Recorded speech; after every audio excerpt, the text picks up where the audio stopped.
Pernah nggak sih kamu ngerasa udah ngomong sebaik mungkin, tapi tetap aja orang di depan kamu tiba-tiba baper?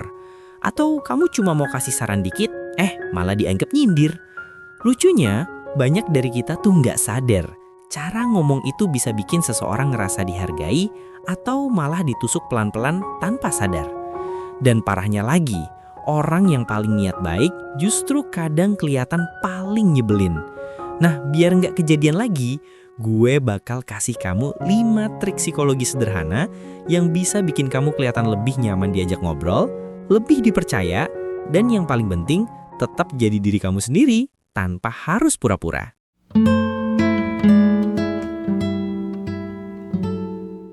Kamu pasti pernah di posisi pengen ngasih masukan ke seseorang, tapi takut dianggap nyolot atau so tau kan? Nah, ini tempatnya trik klasik tapi ampuh banget. Compliment sandwich. Namanya aja udah kebayang, kayak bikin roti isi. Ada roti di atas, isi di tengah, dan roti lagi di bawah. Roti pertama, pujian. Isi tengah, kritik. Roti terakhir, motivasi atau apresiasi.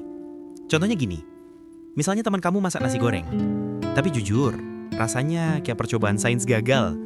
Kalau kamu langsung ngomong, gila ini rasanya aneh banget. Ya udah, pasti dia tersinggung. Bisa-bisa dia trauma masak lagi. Tapi kalau pakai compliment sandwich, kamu bisa bilang, aku salut deh kamu mau coba masak sendiri. Cuma rasanya agak kuat aja bumbunya. Mungkin dikurangin dikit kali ya. Tapi serius, aku kagum kamu berani bereksperimen kayak gini. Lihat bedanya. Kritik tetap tersampaikan, tapi nggak nusuk ego. Secara psikologis, ini masuk ke konsep caution feedback, di mana otak kita lebih mudah nerima pesan negatif kalau sebelumnya ada validasi positif. Intinya, kamu tetap jujur, tapi nggak perlu jadi jahat. Dan ya, trik ini bisa banget kamu pakai ke siapapun. Temen, pasangan, bahkan atasan yang agak toksik sekalipun. Asal, kamu beneran tulus waktu ngomong, bukan manipulatif, dijamin hubungan kamu bakal jauh lebih sehat.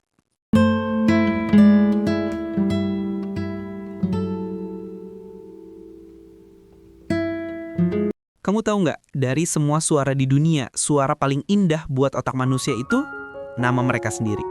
Bahkan riset psikologi nunjukin bagian otak yang ngatur reward system langsung aktif waktu seseorang denger namanya disebut.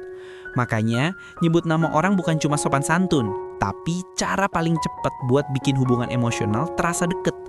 Bandingin deh, makasih ya bro, versus makasih banyak ya Andi. Yang kedua langsung lebih hangat kan? Karena waktu kamu sebut nama seseorang, secara nggak langsung kamu bilang, aku ingat kamu, aku ngelihat kamu. Dan semua orang pengen ngerasa dilihat, bukan sekedar dilalui.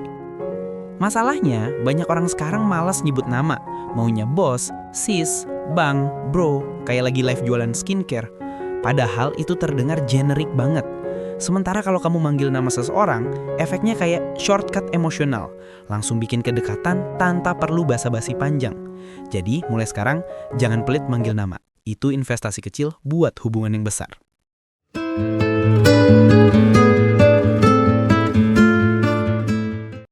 Trik ketiga ini mungkin sering kamu dengar. Mirroring, alias nyamain gaya bicara, nada suara, atau bahasa tubuh lawan bicara kamu. Kedengarannya sepele, tapi efeknya luar biasa. Secara psikologis, ini karena otak manusia punya sistem yang disebut mirror neurons, sel saraf yang aktif waktu kita ngelihat orang lain ngelakuin sesuatu. Nah, sistem ini yang bikin kita ngerasa klik sama orang yang mirip sama kita. Contoh gampangnya, kamu lagi ngobrol sama seseorang yang ngomongnya pelan dan kalem. Kalau kamu balas dengan nada tinggi dan cepat kayak pembawa acara, ya udah, suasananya langsung aneh. Tapi kalau kamu sedikit nyamain ritmenya, suaranya, bahkan bahasa tubuhnya, tiba-tiba suasana jadi nyambung banget. Kayak ada getaran sosial yang nyatu. Tapi ingat, jangan lebay. Kalau orang di depan kamu nyelang kaki, terus kamu buru-buru ikut nyilang kaki biar mirip, itu malah kelihatan kayak robot sosial. Cukup natural aja. Kalau dia senyum, kamu senyum balik. Kalau dia lagi santai, kamu turunin energi kamu dikit. Tujuannya bukan buat pura-pura, tapi buat nunjukin empati nonverbal. Dan tanpa sadar, orang bakal ngerasa, kita cocok ya. Padahal kamu cuma ngerti ritmenya.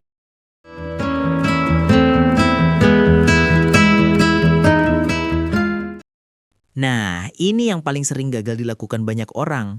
Kebanyakan dari kita tuh nggak bener-bener dengerin. Kita cuma nunggu giliran ngomong.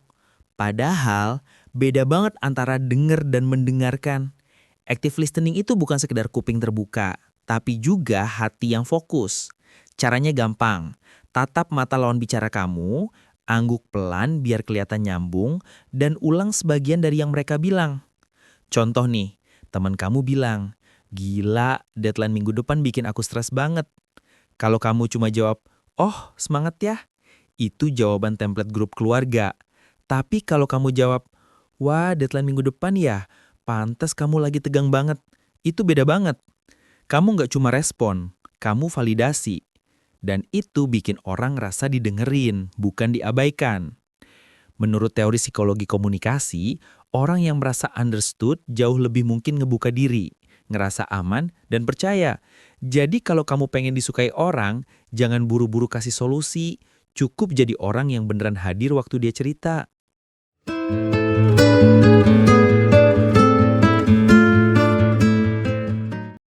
Pujian bisa jadi senjata sosial paling kuat, tapi cuma kalau tulus. Masalahnya, banyak orang salah kaprah. Mereka kira semua pujian itu positif. Padahal, kalau kedengeran palsu, efeknya malah kebalik, bikin risih. Kamu pasti pernah dengar kalimat basi kayak, "Kamu cantik banget deh." Atau, "Wah, kamu keren." Ya, bagus sih, tapi hambar. Nggak ada ruhnya. Coba bandingin sama, "Aku suka banget cara kamu nyusun presentasi. Detailnya rapi banget."